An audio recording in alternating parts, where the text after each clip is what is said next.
29 August থেকে শুরু হয়েছিল বিজেপির ধর্ণা কর্মসূচি। দাবি ছিল মুখ্যমন্ত্রীর পদত্যাগ। 16 সেপ্টেম্বর ধর্মতলার ডোরিনা ক্রসিং এ সেই ধর্ণা শেষ হয়। ধর্ণার শেষ দিনে ধর্ণাস্থলে উপস্থিত ছিলেন বিজেপির সব গুরুত্বপূর্ণ নেতৃত্বরা। উপস্থিত ছিলেন সুকান্ত মজুমদার, শুভেন্দু অধিকারী, রাহুল সিনহা, দিলীপ ঘোষ, মিঠুন চক্রবর্তী, শ্রমিক ভট্টাচার্য সহ রাজ্য স্তরের অধিকাংশ নেতৃত্ব। মঞ্চে উঠে সকলেই মূল্যবান বক্তৃতা রাখেন তাদের নেতা কর্মী ও সাধারণ মানুষের উদ্দেশ্যে। সাংসদ, কেন্দ্রীয় মন্ত্রী তথা বিজেপির রাজ্য সভাপতি সুকান্ত মজুমদার বুঝিয়ে বলেন কেন তারা এক দফা এক দাবিতে উপনীত হয়েছেন। সুকান্তর কথায়, যিনি সব ধর্ষকদের বাঁচানোর চেষ্টা করছেন তার নাম মমতা বন্দ্যোপাধ্যায়। ওনার পদত্যাগ না হলে সোনার বাংলা গড়ে তোলা সম্ভব নয়। মুখ্যমন্ত্রীর দৌলতে সন্দীপ ঘোষের মতো লোকেরা তিনটে চাকরি পাচ্ছে কয়েক ঘন্টার ব্যবধানে।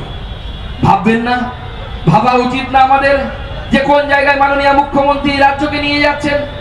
মাননীয় মুখ্যমন্ত্রী এই রাজ্যকে তার দলের লোকেদের মৌলসী পাট্টায় পরিণত করেছে।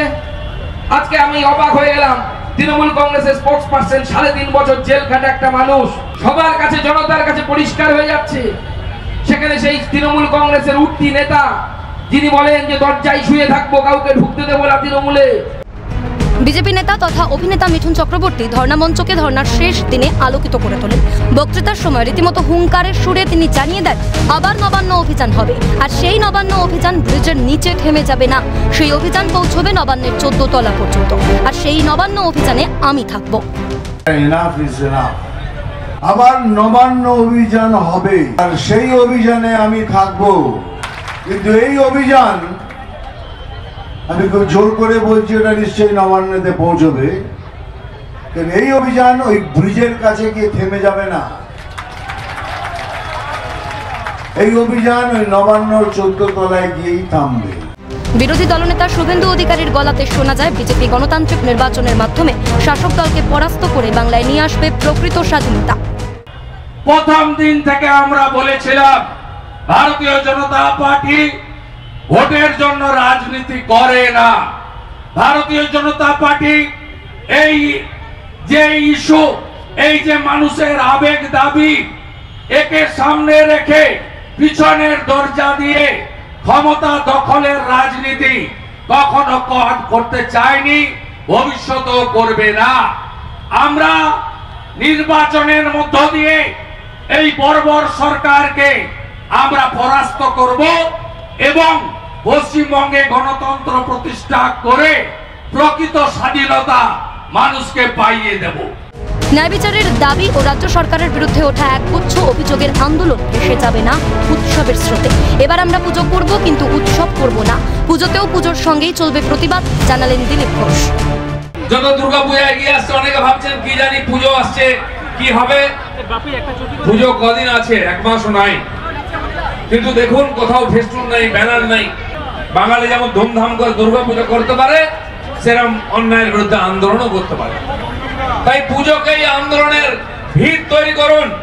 পুজো অবশ্যই করব, কারণ এটা আমাদের রক্তের মধ্যে আছে, আমাদের পরিচিতি দুর্গা পুজো। কিন্তু এবারে উৎসব করব না।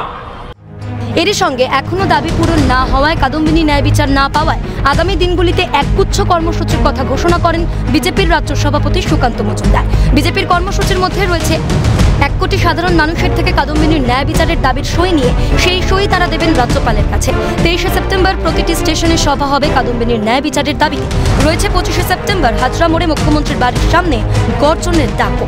ঝাঁটা হাতে মহিলারা গঙ্গা জল নিয়ে থানাগুলিকে পবিত্র করার উদ্দেশ্যে থানায় থানায় যাবেন 23 সেপ্টেম্বর।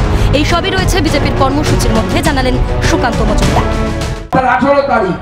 18 তারিখ থেকে আমরা প্রত্যেক জায়গায় স্ট্রিট কর্নার শুরু করব, যা 1 অক্টোবর পর্যন্ত পথসভা। আগামী 23 সেপ্টেম্বর একসাথে আমরা একটা সময় দিয়ে দেবো, রাজ্য থেকে সময় দিয়ে দেওয়া হবে।